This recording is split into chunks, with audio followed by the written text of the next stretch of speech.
Welcome to Sib Spot. Today's Reddit stories are from Am I the A-Hole? Story 1 is by Puppy Doesn't Have Balls. Am I the A-Hole for neutering someone else's dog? Short story. Found a dog in a train station. The next week was going to be very rainy and cold, so I took him home. Sweet little dude, good temperament, not trained at all. No collar, no microchip. I posted him on every pet finder and community social media site. Did not get any responses for a week. Took him to the local animal services organization for a full checkup and to have him checked in as a lost dog, but everyone there thought he was just a stray. Just in case, they asked me if I was willing to foster him after a 7-day hold because the shelter is always at capacity.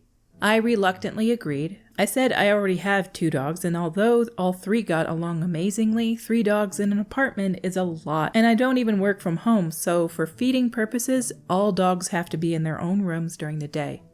Old dog is in a special diet and hangs out in my guest room. Medium dog is just dog. She gets the run of the house. And found dog was on puppy food and in the bathroom, which is luckily very full of light and is big enough for a huge dog bed. The Animal Services Agency fixes all animals at intake, full stop. That is their official process, and I have nothing to do with that. They get a full checkup, initial shots if they don't have any records, which a found dog generally does not have and is not harmful. Flea, tick, deworming, a spay, neuter. So the kid, dog, got a neuter. A week later, I picked him up to foster him with a fresh, new set of no cojones. He was with me for 3 more weeks. At this point, I was contacted by his original owners. Finally, they shared photos and it was the dog. Of course, I invited them over to pick him up and they came right away.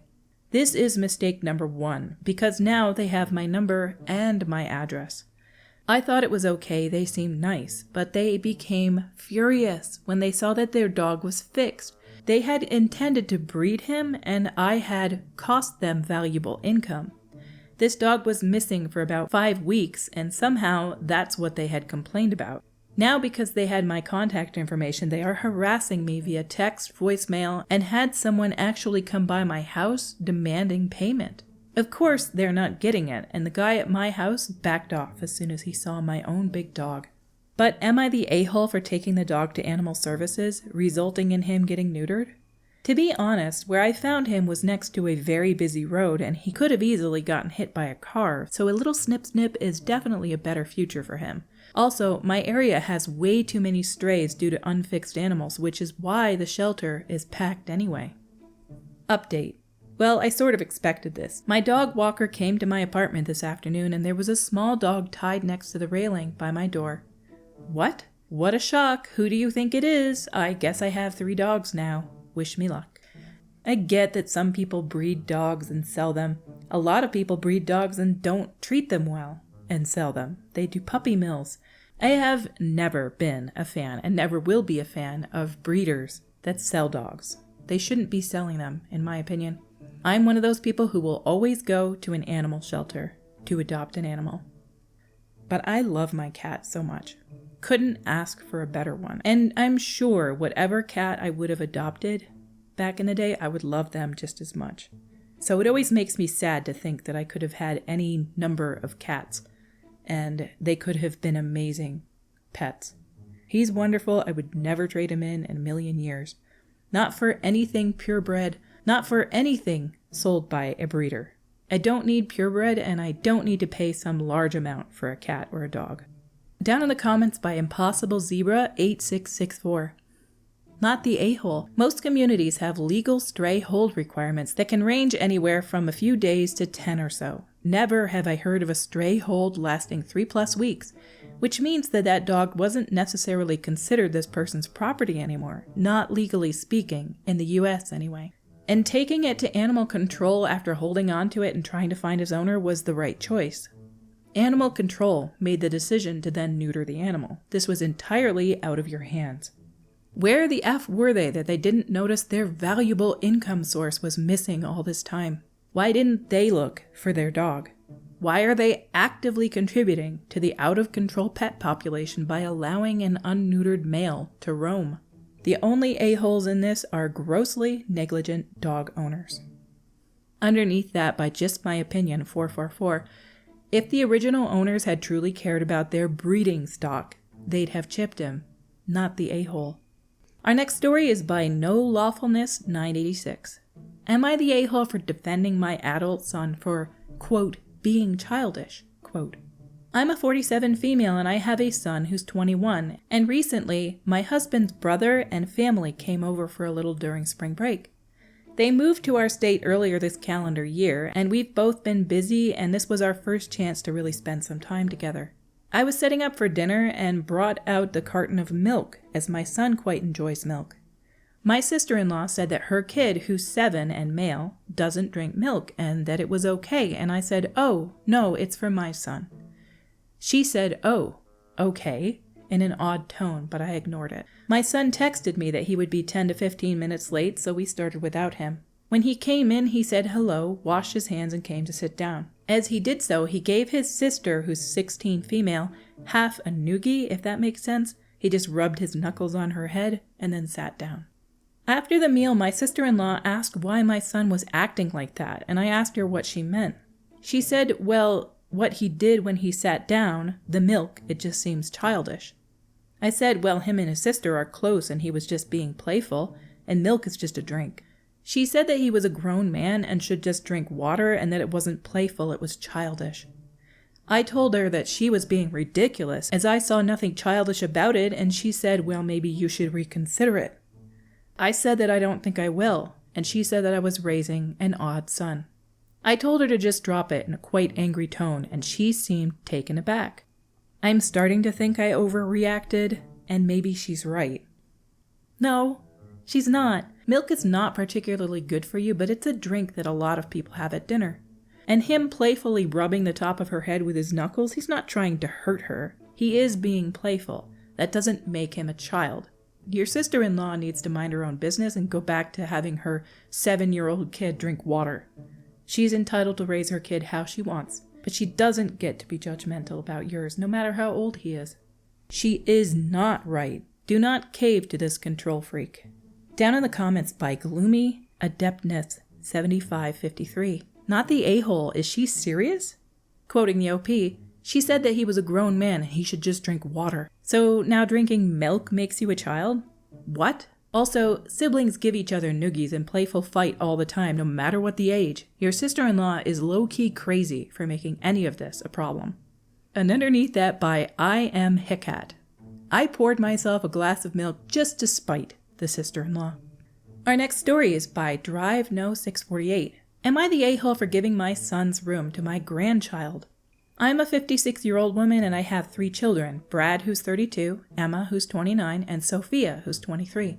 Brad lives about 4 hours away. Emma just recently moved back home and Sophia still lives with my husband and I. Emma was engaged and the relationship became abusive, so we urged her to stay with us for a while, both for safety reasons and financial reasons. She is 32 weeks pregnant with her first child, our first grandkid. She works hard but took a financial hit when her relationship ended and home prices are insanely high here. We have a nice-sized 4-bedroom home that we've owned since the kids were little.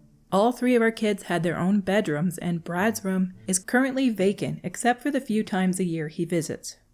Brad moved out about 3 years ago and did not at all take care of his room. I had to do a lengthy cleanup when he moved out and the room has been needing to be redone for quite a while. I told Emma that I would happily help her renovate Brad's room for the baby. The baby will be sleeping in her room for the first few months anyway, but the nursery will give her a dedicated space to keep the baby's things and for baby to sleep once the bassinet is outgrown. My only caveat was that the room needed to have a bed for Brad's visits. When he comes home, he can either stay in his old room and the baby can be in a pack and play with Emma, or Emma can stay in the baby's room and Brad can stay in hers. It's not ideal, but it's the best option for Emma at this time, and we can make it work. I was telling Brad about the plans to renovate his room into a nursery, and he freaked out. He said that I should have asked him, not told him. He feels like I'm trying to erase him from the family and that I'd rather have the baby than him. He said he's not going to visit anymore or come home for the holidays because he won't feel welcome. He feels his sister was irresponsible to get pregnant and that she's not owed his childhood bedroom for her child. He feels that it has sentimental value, and I'm getting rid of that without any second thought. I disagree with him wholeheartedly. I love all my kids and my unborn grandchild, and I'm just trying to do right by all of them with the resources I have.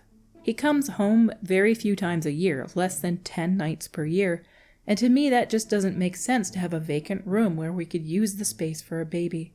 Am I the a-hole for just giving away his childhood bedroom? You're trying to make it work, and your daughter may not be the most responsible human being in this. She's trying to do the right thing for herself, and she needs help, and you're trying to help her. And you're doing so with your house. He'll get over it, but it's going to take some time. It can be a little painful to lose your childhood bedroom, but you're not always entitled to it. When I moved out of my parents' house and went to college, the first room to go in my parents' home was mine. They turned it into part of their bathroom. They made a bigger bathroom.